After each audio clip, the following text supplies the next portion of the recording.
ओम श्री परमात्मने नमः। नारायणं नमस्कृत्य नरं चैव नरोत्तमं देवीं सरस्वतीं व्यासं ततो जयमुदीरयेत्। श्रीमद् भगवत गीता साधक संजीवनी 7वां अध्याय भगवत ज्ञान श्लोक 20 से 23। अन्य देवताओं की उपासनाओं का फल सहित वर्णन। जो भगवान की महत्ता को समझकर भगवान की शरण होते हैं, ऐसे भक्तों का वर्णन 16वें से 19वें श्लोक तक करने के बाद अब भगवान आगे के 3 श्लोकों में देवताओं के शरण होने वाले मनुष्यों का वर्णन करते हैं। श्लोक 20। कामैस्तैस्तैर्हरित ज्ञानः प्रपद्यन्ते अन्या देवताः तं नियमम् आस्थाय प्रकृत्या नियताः स्वाया। परंतु उन कामनाओं से जिनका ज्ञान हरा गया है, ऐसे मनुष्य अपनी अपनी प्रकृति अर्थात स्वभाव से नियंत्रित होकर उस अर्थात देवताओं के उन नियमों को धारण करते हुए अन्य देवताओं के शरण हो जाते हैं। व्याख्या। संयोग जन्य सुख की इच्छा को कामना कहते हैं। कामना 2 तरह की होती है, यहाँ के भोग भोगने के लिए धन संग्रह की कामना और स्वर्ग आदि परलोक के भोग भोगने के लिए पुण्य संग्रह की कामना। धन संग्रह की कामना 2 तरह की होती है। पहली, यहाँ चाहे जैसे भोग भोगे, चाहे जब, चाहे जहाँ और चाहे जितना धन खर्च करें, सुख आराम से दिन बीते आदि के लिए अर्थात संयोग जन्य सुख के लिए धन संग्रह की कामना होती है। और दूसरी, मैं धनी हो जाऊं, धन से मैं बड़ा बन जाऊं आदि के लिए अर्थात अभिमान जन्य सुख के लिए धन संग्रह की कामना होती है। ऐसे ही पुण्य संग्रह की कामना भी 2 तरह की होती है। पहली, यहाँ मैं पुण्यात्मा कहलाऊं और दूसरी, परलोक में मेरे को भोग मिले। इन सभी कामनाओं से सत असत, नित्य अनित्य, सार असार, बंध मोक्ष आदि का विवेक आच्छादित हो जाता है। विवेक आच्छादित होने से वे यह समझ ही नहीं पाते कि जिन पदार्थों की हम कामना कर रहे हैं, वे पदार्थ हमारे साथ कब तक रहेंगे और हम उन पदार्थों के साथ कब तक रहेंगे। कामनाओं के कारण विवेक ढका जाने से वे अपनी प्रकृति से नियंत्रित रहते हैं, अर्थात अपने स्वभाव के परवश रहते हैं। ये व्यक्तिगत स्वभाव सब में मुख्य होता है। व्यक्तिगत स्वभाव को कोई छोड़ नहीं सकता, परंतु इस स्वभाव में जो दोष है उनको तो मनुष्य छोड़ ही सकता है। अगर उन दोषों को मनुष्य छोड़ नहीं सकता तो फिर मनुष्य जन्म की महिमा ही क्या हुई।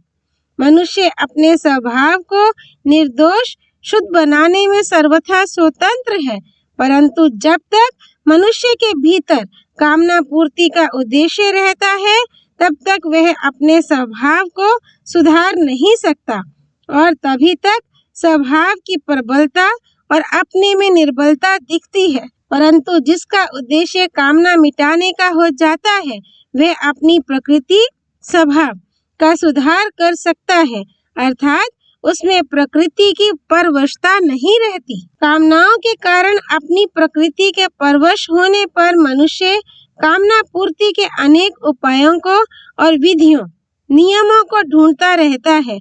अमुक यज्ञ करने से कामना पूरी होगी कि अमुक तप करने से, अमुक दान देने से कामना पूरी होगी कि अमुक मंत्र का जप करने से, आदि आदि उपाय खोजता रहता है। उन उपायों की विधियां अर्थात नियम अलग अलग होते हैं, जैसे अमुक कामना पूर्ति के लिए अमुक विधि से यज्ञ आदि करना चाहिए और अमुक स्थान पर करना चाहिए आदि आदि।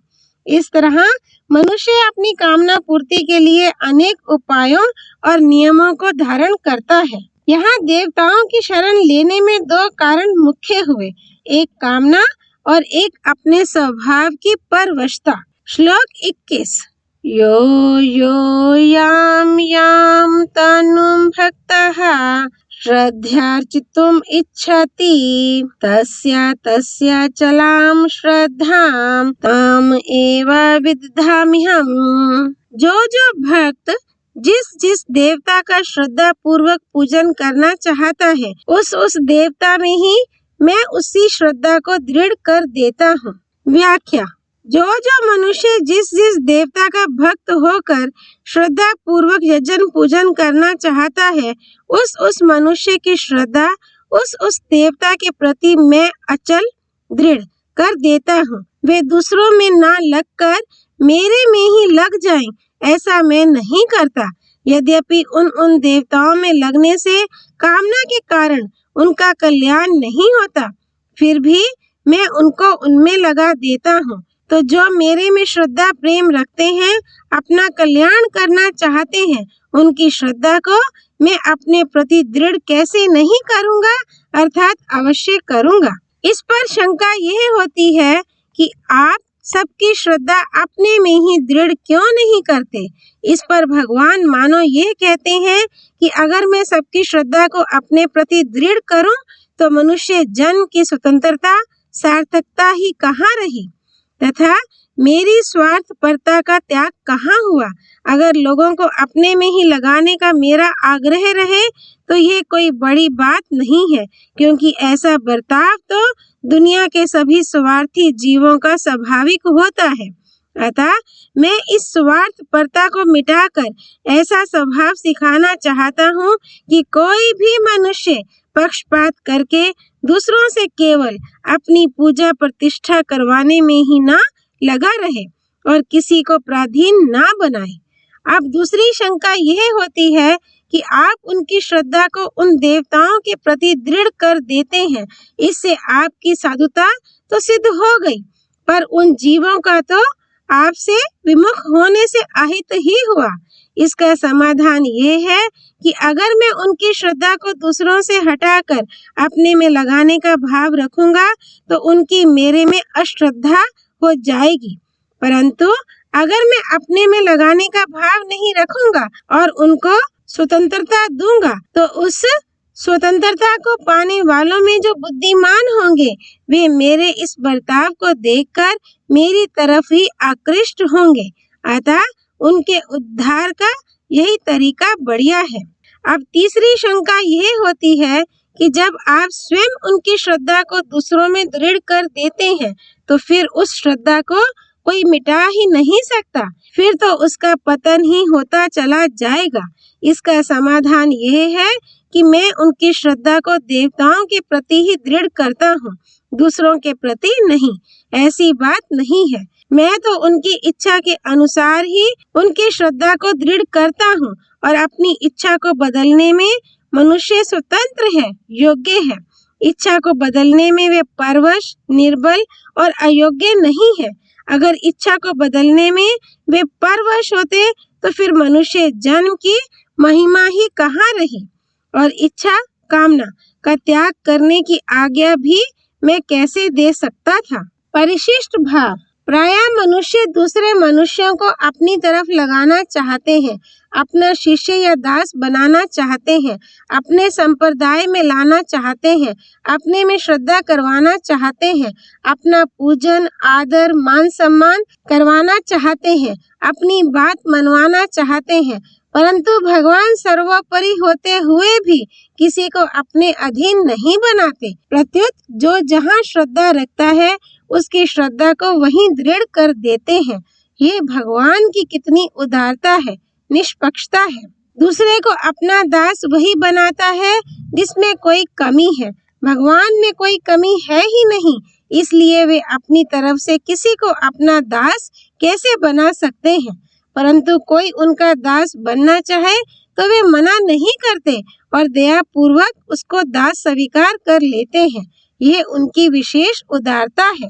श्लोक 22। सातया श्रद्धया युक्तास्तस्याराधनम् इहते लभते च ततः कामान् मयैव विहितान् हितान्। उस मेरे द्वारा दृढ़ की हुई श्रद्धा से युक्त होकर वह मनुष्य उस देवता की सकाम भाव पूर्वक उपासना करता है और उसकी वह कामना पूरी भी होती है, परंतु वह कामना पूर्ति मेरे द्वारा ही विहित की हुई होती है। व्याख्या: मेरे द्वारा दृढ़ की हुई श्रद्धा से संपन्न हुआ वह मनुष्य उस देवता की आराधना की चेष्टा करता है और उस देवता से जिस कामना पूर्ति की आशा रखता है उस कामना की पूर्ति होती है। यद्यपि वास्तव में उस कामना की पूर्ति मेरे द्वारा ही की हुई होती है, परंतु वह उसको देवता से ही पूरी की हुई मानता है। वास्तव में देवताओं में मेरी ही शक्ति है और मेरे ही विधान से वे उनकी कामना पूर्ति करते हैं। जैसे सरकारी अफसरों को एक सीमित अधिकार दिया जाता है कि तुम लोग अमुक विभाग में अमुक अवसर पर इतना खर्च कर सकते हो, इतना इनाम दे सकते हो, ऐसे ही देवताओं में एक सीमा तक ही देने की शक्ति होती है, अतः वे उतना ही दे सकते हैं, अधिक नहीं। देवताओं में अधिक से अधिक इतनी शक्ति होती है कि वे अपने अपने उपासकों को अपने अपने लोकों में ले जा सकते हैं, परंतु अपनी उपासना का फल भोगने पर उनको वहां से लौटकर पुनः संसार में आना पड़ता है। परिशिष्ट भाव: भगवान ने सब देवताओं को अलग अलग और सीमित अधिकार दिए हुए हैं, परंतु भगवान का अधिकार असीम है। भगवान में यह विशेषता है कि वे किसी पर शासन नहीं करते, किसी को अपना गुलाम नहीं बनाते, किसी को अपना चेला नहीं बनाते, प्रत्युत हर एक को अपना मित्र बनाते हैं, अपने समान बनाते हैं। जैसे निषाद राज सिद्ध भक्त था, विभीषण साधक था और सुग्रीव विषय था, पर भगवान श्री राम ने तीनों को ही अपना सखा बनाया। ये विशेषता देवताओं आदि किसी में भी नहीं है, इसलिए वेदों में भी भगवान को जीव का सखा बताया गया है। अब भगवान उपासना के अनुसार फल का वर्णन करते हैं।